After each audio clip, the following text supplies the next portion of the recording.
Patrice. Ay. Kilala ka si Chris Roque. Kilala ko si Chris Roque. Hindi, pero na yun feeling mo na parang aabot sa may mga lawyer na and everything. Nagdemandahan naman. It's not worth it eh. Pagka ano, hindi ah.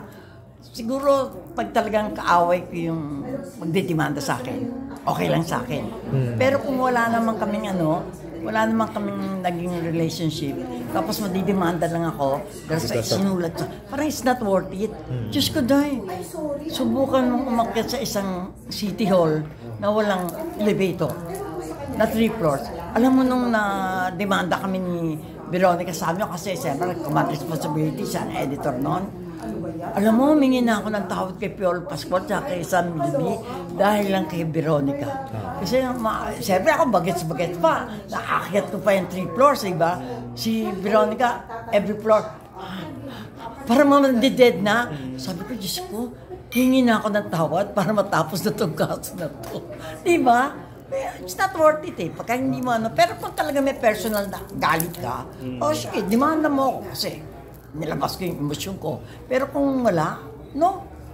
So, tingin mo may personal na galit si ano?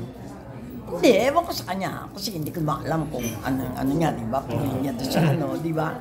Pero kung ako kasi, pag yung artista, wala naman akong dapat igagalit sa kanya, o dapat ikaano. Pinapalampas mo na lang. Okay lang.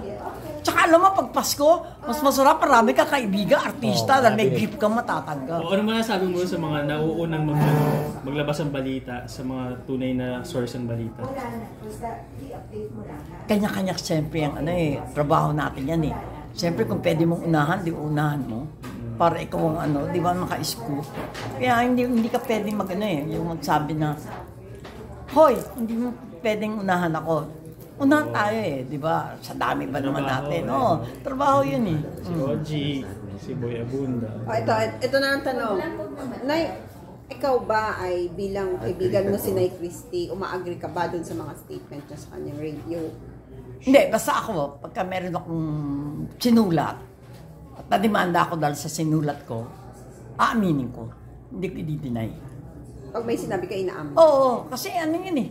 Hindi na imposible yung parang ang sakit sa loob ng may sinabi ka tapos i-deny mo. Kasi pag sinabi mo, panindigan mo. Oo, di ba? Ganun dapat. Sinabi ng lawyer, i-demanda ka. Di ba lagi kami nag-aaway ni Atty. Malaya? Gaya nung sinabi kong guilty ako, talagang kamuntik na siya mag-resign sa akin. Di ba? Di ba, inadmit kong guilty ako na talagang nag-scam ako. Ako kamuntik na si attorney ha.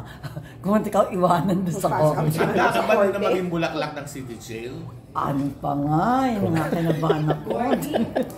Hindi talaga, alam mo, naka-guilty lang talaga sa akin noon. Talaga hindi ko matanggap talaga yung nakita ko talaga hingal-hingal si Veronica Samio. Diyos ko, ang hirap umakyat ng 3 floors na walang escalator, no? Manila City Hall yan. Manila City Hall yun, no? Sana naayos na nila, no? Kaloka yun, no? May press con dun sa Sabado, eh. Oo nga. Kaya nga naloka ako. Dun, magkakaroon ng press con sa City Hall pa. Sana ayos na elevator. Pero hindi ka naman naniniwala na walang freedom of the press or freedom of... Ay, hindi. Alam mo tayo naman. Meron bang boundary ang freedom of the press? May boundary din, conforme sa'yo, di ba? Like ikaw ba, mahilig ka ma-personal, di ba? Oo, di ba? Hindi. Yun na nga. Sabi ko, basta personally, may relationship ka dun sa nasa iyo yun, di ba? Pero kung hindi ko naman kilala, para madimanda ako, ayoko, no?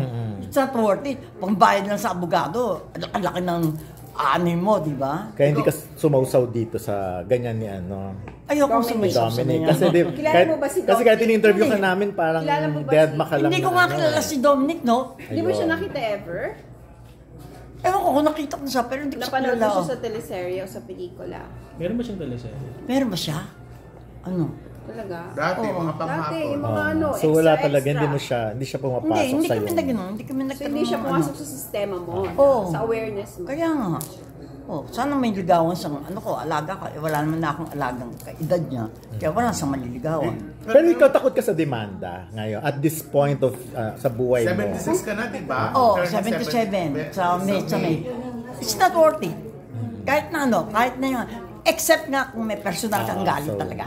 May Tapos dinimanda ka na inilabas ba? mo. Nagdemanda ka na? Hindi.